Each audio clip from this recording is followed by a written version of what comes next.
주님의 축원과 평화가 함께 하시기를 빕니다. 바람은 늘 평화가 있고 그리고 쉼이 있기를 바라지만 실은 세상은 우리에게 그런 걸 불러주지 못한 것 같습니다. 지난 한 주간 세상사를 지켜보면 오히려 우리의 숨결은 거칠어지고 분주해질 수밖에 없는 마음이기도 합니다.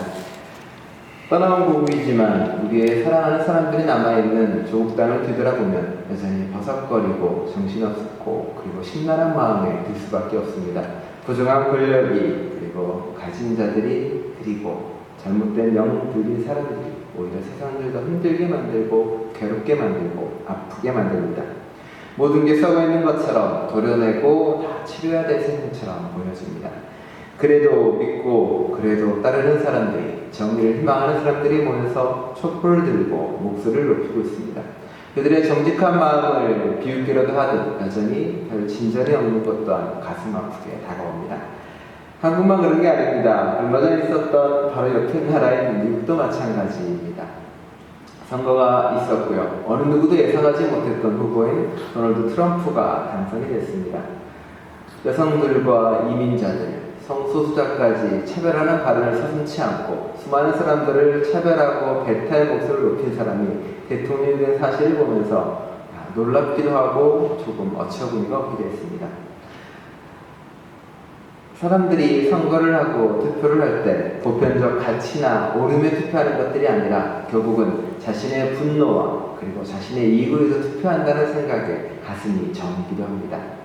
숨겨져 있던 표라고 이야기하는 사람들은 자신들조차 창피해서 이야기하지 못했던 듯 보이기도 하고요. 그리고 구조의 문제와 그리고 가진 자들의 문제에도 불구하고 자기보다 약한 자들에게 분노를 쏟는 후보에게 투표를 합니다.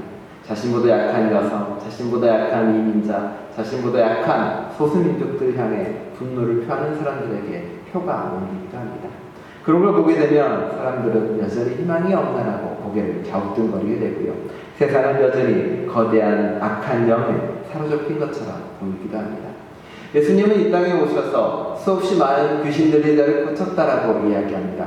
귀신들이 저를 고쳤다는 게 이렇게 신비로운 무슨 체험들이 아니라 잘못된 가치관들, 잘못된 욕망들, 잘못된 사고들을 엎어내고 진리로 그 안에 자리 잡았다는 이야기죠. 예수님은 어느 날 어느 거리를 걷는데 귀신 들린 사람이 무덤가에서 튀어나옵니다. 그 아이를 쫓으면서 그 귀신을 뭐냐고 물어보니 군대 귀신이라고 이야기를 합니다. 군대 귀신이라는 게 어떤 걸까요? 전쟁, 폭력, 억압, 차별과 그리고 누군가를 죽여야만 살아야 되는 그런 악한 것들에 사로잡혀 있는 거죠. 예수님은 그 귀신을 쫓아내려고 합니다. 그러자 그가 저기 있는 돼지떼로 들어가겠다고 이야기합니다. 그리고 돼지떼로 들어간 그 수많은 군대들은 물로 질주에 들어가며 죽음의 길을 들어가게 됩니다. 살려고 들어갔지만 실은 귀신들의 악한 영의 폭력과 그 모든 죽음은 결국은 멸망으로 치닫을 수밖에 없는 겁니다. 세상이 마치 그런 귀신 들린 돼지떼처럼 보이기도 합니다. 욕망에 사로잡혀서 그리고 거짓에 사로잡혀서 그리고 이익에 사로잡혀서 죽음을 향해 뛰어드는 거대한 돼지떼처럼 보여지기도 합니다. 그리고 그 수많은 돼지떼들의 발걸음 속에서 연약한 풀들과 생명들은 목숨을 잃기도 하고 사라져갑니다. 예수님의 삶은 바로 그렇게 연약하게 죽어가는 풀들, 죽어가는 생명들을 품에 안고 그 악한 세상의 물결로부터 지키려고 했던 사람이 바로 예수 그리스도입니다. 그리고 우리는 또 한 명의 사람을 기억해야만 됩니다. 영상이 않았습니다. 바탕화면에 있습니다. 네.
(46년) 전 오늘이죠.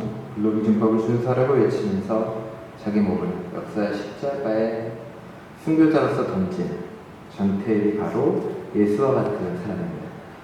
생명을 아꼈고요. 그 어느 누구보다 생명을 사랑했던 사람입니다. 그리고 대단히 여린 청년이었고요. 그의 일기장에는 이런 글이 나와 있습니다.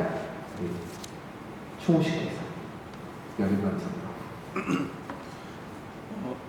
나는 언제부터인지 모르지만 감정에는 약한 편입니다. 조금만 불쌍한 사람을 보아도 마음이 언짢아 그날 기분은 우울한 편입니다. 내 자신이 너무 그러한 환경들을 속속들이 알고 있기 때문인 것 같습니다. 전태일 일기장이나 그 편지를 보면 청년 전태일은 아까 영상에도 나왔지만 시다라 그러죠. 미시간 젊은 어린 여동생들을 많이 챙겼던 걸로 나옵니다. 불빵도 사주고 음식도 사줘가면서 그들을 위해 애썼고요. 쓰인 편지도 보면 자신이 아니라 그 어린 15, 14 그 소녀들을 지켜달라고 편지를 쓰기도 합니다. 생명을 가장 사랑했었고 가장 공감했던 사람이 바로 전태일이기도 합니다. 전태일의 순교와 그의 죽음 이후에 세상은 변하기 시작을 합니다. 노동운동도 그때부터 변하기 시작을 하고요. 종교계도 그때부터 변화가 시작됩니다. 그냥 교리만 외쳤고 그리고 믿음만 했던 종교계에서 새로운 움직임이 등장을 하게 됩니다. 다시 예수의 복음으로 돌아가자는 운동이 벌어지고 다시 예수의 삶을 찾자는 목소리가 높여지기 시작합니다. 그가 첫 출발이었고 그의 생명이 바로 예수처럼 새로운 시대와 새로운 마음을 여는 곳으로 가게 됐다는 이야기입니다. 전태일은 바로 그런 공감과 더불어 함께 함으로써 우리에게, 한국에게 또 다른 예수가 무엇인지를 자신의 삶으로 보여준 사람이기도 합니다. 오늘이 바로 그날이기도 하고요. 고은은 전태일에 대해서 이렇게 이야기합니다. 주보에 나와 있는데요. 전태일 고은, 그의 죽음은 너의 시작이었다. 나의 시작이었다. 하나둘 모여들어 흩뿌옇게 아침 바다의 시작이었다. 그는 한밤중에도 우리들의 시작이었다고 고백을 합니다. 첫 시작이 바로 그로부터 시작된 것입니다. 오늘 성서 본문은 요나와 관련된 이야기입니다. 요나는 전태일과는 또 전혀 다른 마음을 가진 사람이기도 합니다. 여러분, 요나에 대해서 알고 있는 부분은 어떤 건가요? 주로 이제 요나에 대해서 사람들이 알고 있는 게 저런 물고기 뱃 속에서 오랫동안 살았다가 나타나서 복음을 전한 사람이다라고 알려져 있습니다. 요나에 대해서 쭉 이야기를 하겠습니다. 가볍게요. 피곤해 보이시나요, 다들? 자, 요나 역사적으로 역대 한 번 등장하긴 합니다만 거기에 나오는 요나와 요나서에 나오는 요나는 좀 다른 인물로 알려져 있습니다. 요나서의 요나는 아무래도 역사적으로 있는 인물과 동의 인물은 아니고요. 아마 글을 쓴 사람이 그 이름을 빌어다가 그냥 쓴 것 같습니다. 어떤 문학적인 효과이기도 하고요. 그리고 어떤 예수의 하나님의 진리를 알기 위한 문학의 하나이기도 합니다. 자, 요나가 이제 잘 지내고 있는데 하나님의 명령이 떨어집니다. 야, 니느웨로 가서 멸망한다고 선포하도록 하여라 라고 이야기합니다. 요나가 뜬금없이 갑자기 예언자가 된 겁니다. 자, 요나의 입장에서는 어떻게 해야 될까요? 요나는 도망갑니다. 이게 다짜고짜 아무런 말도 하지 않고 바로 튑니다. 어디로 가냐면 그 당시 땅끝으로 알려진 스페인으로 도망을 가려고 합니다. 성경에서 이루어질 수 없는 일입니다. 주로 성경은 뭐라 그러냐면 누가 예수 하나님 딱 부르면 거부하더라도 대화가 이루어집니다. 하나님 나 못 가요. 나 힘들어요. 나 능력이 안 됩니다. 그런데 하나님이 아니야. 너 능력이 돼. 넌 될 거야. 동력자로 붙여줄게. 이렇게 설득을 하는데 요나는 그런 대화가 없습니다. 요나는 일단 도망갑니다. 배를 타고 나 못하는 말도 없습니다. 하나님 입장에서는 대단히 황당한 일이죠. 이게 말도 없이 도망을 가네. 왜 도망가는지는 저 4장에 나오는 거 앞부분은 그런 얘기가 나오지 않습니다. 자, 요나는 왜 도망을 친 걸까요? 이 사람은 도대체 왜 그런 걸까요? 보통 요나서를 우리가 이야기하면 불순종과 관련된 이야기를 합니다만 실은 그거랑은 조금 다릅니다. 요나가 도망간 이유는 여러 가지 이유가 있습니다. 하나는 이제 니느웨 바울을 선포하라고 했는데 니느웨 땅은 그 당시 아시리아의 수도였고요. 그리고 대단한 강대국이었습니다. 하나님을 믿는 사람도 없었고요. 요나가 보기에 거기는 멸망에도 마땅한 도시였습니다. 저기는 다 죽어야 되는 거예요. 저기는 다 멸망해버려야 되는데 내가 괜히 가서 선포했다가 다 이렇게 회개하고 구원받으면 그것도 문제고 막상 본인이 선포를 했는데 본인의 말을 안 듣고 자기를 죽여도 문제입니다. 요나 입장에서는 가나 안 가나 딱히 자기에게 이익될 게 없습니다. 그러니 도망을 갈 거고요. 또 하나 생각을 해보니 그 사람들은 자기가 생각해도 악한 사람이지만 하나님 믿는 사람도 아니고요. 그리고 이방인입니다. 딱히 구원받을 가치가 없다라고 생각했을 것입니다. 그래서 요나는 튑니다. 나 안 할래라고 배 타고 도망을 갑니다. 하나님도 하도 어처구니가 없죠. 그래서 이제 요나가 도망을 가는데 요나 생각도 좀 답답한 게 뭐냐면 아마 요나 신앙에서는 내가 이스라엘 땅만 벗어난다면 하나님이 나에게 뭐라고 하지 않을 것이다라는 마음이 있었을 겁니다. 아마 뭐가 있냐면 하나님이 성전 중심의 신앙이라는 마음이 있었고요. 그리고 이방인의 하나님이라고 믿지도 않았습니다. 그러니 여기를 벗어나서 최대한 도망을 가면 혹은 내가 반항을 하면 하나님이 포기할 거라고 생각을 합니다. 그리고 배를 타고 튑니다. 그 배를 탑니다. 잘 잡아 타고 그리고 배 중에서도 가장 밑바닥으로 갑니다. 최대한 자기 딴에는 숨어보겠다고 숨는 거죠. 밑바닥에 조용히 깊은 잠에 빠져 있습니다. 오늘 예배전 찬양에 달리다고이라는 노래를 불렀죠. 깊은 잠에 빠져 있다라고 이야기합니다. 진리에 깨닫지 못하고 자기 잠에 자기 거에 빠져 있습니다. 요나는 거기에 갇혀 있는 겁니다. 자신만의 정의 그리고 자신만이 생각하는 이스라엘 선민 사상에 갇혀 있어서 요나는 그렇게 갇혀서 깊은 잠에 빠져 있습니다. 그런데 풍랑이 몰아닥칩니다. 그러자 선원들이 살기 위해서 짐을 버리고 각각 자신들의 신에게 애타게 외칩니다.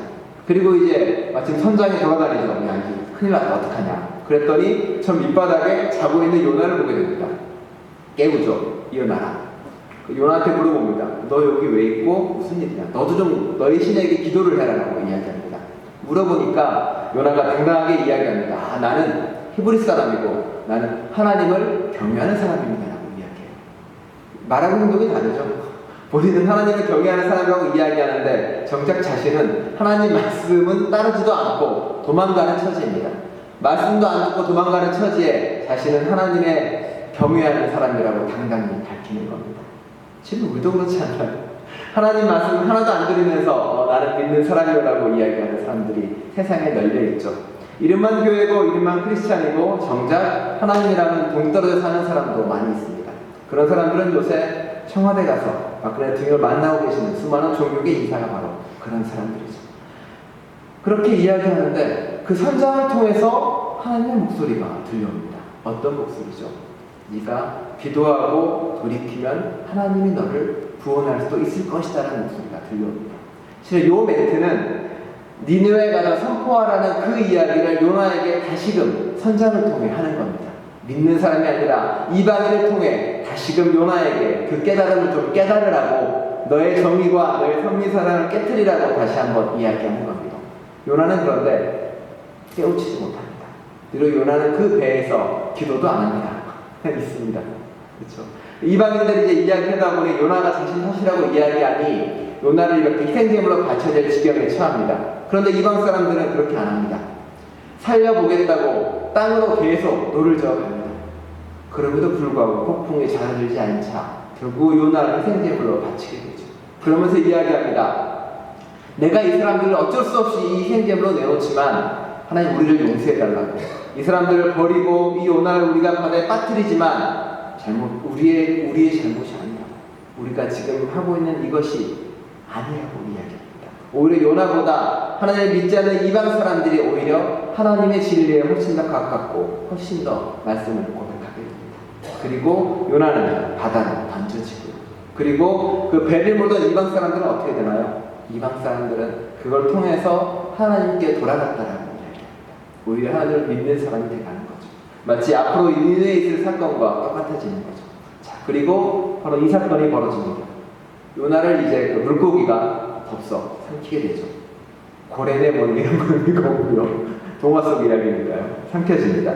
그리고 요나는 그 뱃속에서 사흘 동안 있게 되는 거죠. 사흘 동안 요나는 뭘 했을까요? 열심히 기도하지 않았습니다. 성경을 자세히 보면요. 사흘 동안 거기에 갇혀 있다가 사흘 정도 지나니까 기도를 합니다. 근데 기도를 하는데 그 기도한 거 가만히 보시면은 내가 잘못했다는 이야기 한마디도 안 합니다. 자기 잘못된 이야기 안 하고요. 하나님이 나를 여기에 가두셨고 하나님이 나를 여기에 버리셨다라고 이야기합니다. 지 잘못이네. 자기가 도망쳐서 자기가 잡혀놓고 자기 잘못이라고 한마디 얘기 안 하고 하나님이 나를 이렇게 하셨습니다. 그리고 뭐라고 하냐면은 하나님이 나를 구원해 줄 겁니다 라고 이야기합니다.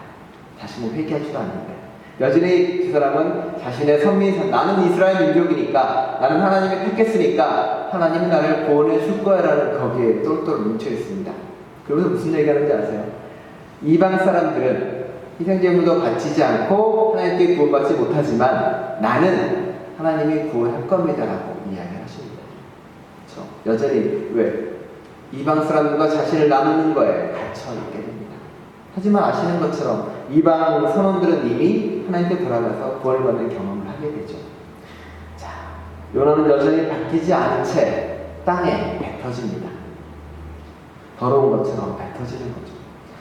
요나는 바뀌지 않습니다. 변하지도 않고요. 그리고 이제 뱉어진 요나는 어떻게 됩니까? 하나님 말씀을 선포하러 갑니다. 억지로 가요. 억지로. 그래서 가는데 성이 넓잖아요, 엄청. 사흘을 돌아야 되는 그 성에 요나가 가서 딱 하루만 선포합니다. 회개할까봐. 얘들이 구원받지 못할까봐. 딱 하루를 선포한 뒤에 돌아옵니다. 그러자 그 니느웨의 수많은 사람들이 회개하기 시작합니다.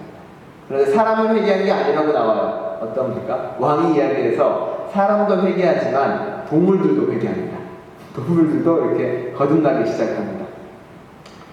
이스라엘 민족들에 대한 비판을 보면 그런 말이 나옵니다. 이스라엘 민족들이 소나 나귀도 말을 알아듣지만 사람들이 말을 못 알아듣는다라고 이야기합니다. 이방 사람도 알고 수많은 사람도 수많은 동물도 회개하고 깨닫지만 요나는 역시 깨닫지 못합니다. 그리고 하나님께 또 원망을 하죠. 하나님, 내 이럴 줄 알았다. 내가 이러려고 예언자 했느냐? 내가 이러려고 예언자가 됐느냐? 괴롭고 힘들다. 이런 하나님께 이야기합니다. 그리고 이제 그렇게 얘기하고 나서 동산에 올라갑니다. 왜 올라갔느냐? 내가 이렇게까지 하나님한테 따졌는데, 내가 이렇게까지 하나님한테 이야기했는데 이제 저들을 멸망시키겠지. 그래서 하나님께 보니 멸망을 안 하죠. 그래서 또 이제 자신과 고뇌에 휩싸입니다. 근데 하나님이 이제 박농풀도 보내서 없애면서 깨달음을 주려고 하지만 이 요나서는 결론이 그렇게 나지 않습니다. 하나님께서 이야기하는 거죠. 야, 박농풀 씻는 것도 그렇게는 아까워하면서 너의 이익이 없어지는 걸로 그렇게 괴로워하는데 요나가 괴로워하는 것은 자신의 이익이 없어지기 때문에 괴로워하는 거지 창조물이 없어진 거에 괴로워하지 않는 거죠. 하나님은 그에게 요나에게 깨달음을 내리고 하지만 요나는 결국 깨닫지 못하고 이야기는 끝나버립니다. 그렇죠. 자신의 선민사상, 자신의 정의, 자신의 생각에서 벗어나지 못하고 결론은 그렇게 끝나버리곤 합니다. 요나는 어떻게 됐을까요? 그 이후로 우리도 알지 못하고 아무도 알지 못합니다. 가끔 요나를 보게 되면 이런저런 생각을 하게 됩니다. 나의 모습 가운데 있는 요나의 모습도 보게 됩니다. 야, 외치기를 두려워하고 말하기를 두려워하는 내 모습이 있기도 하고요. 내 정의와 내 것의 가론 앞에서 여전히 사랑도 정의도 하지 못하는 내 모습을 바라보기도 됩니다. 요나는 우리에게 여러 가지 모습을 알려줍니다. 나를 벗어나서 새로운 정으로 나아가라고 이야기하고요. 나를 벗어나서 새로운 세계와 새로운 빛을 만나라고 이야기합니다. 예수는 그런 사람이었습니다. 전태일도 그런 사람이었고요. 자신을 벗어나 누군가와 공감하고 누군가와 함께하고 누군가와 목소리를 높일 때 세상은 우리에게 새로운 진리를 알려줍니다. 요나처럼 갇힌 사람은 그 진리를 만나지 못합니다. 여기 있는 저와 집사님은 부디 그런 진리를 만나시기 바랍니다. 여러분 세상을 깨고 나가서 여러분 생각하는 악인, 여러분 생각하는 나쁜 사람, 여러분 생각하는 정의, 우리가 믿는 정의를 벗어나서 또 다른 사람에게 손을 붙잡게 될 때 우리에게 아마도 새로운 진리가 다가올 것이고 새로운 빛이 다가올 것입니다. 그런 진리를 만나는 여러분 되시기를 간절히 축원합니다. 기도하겠습니다.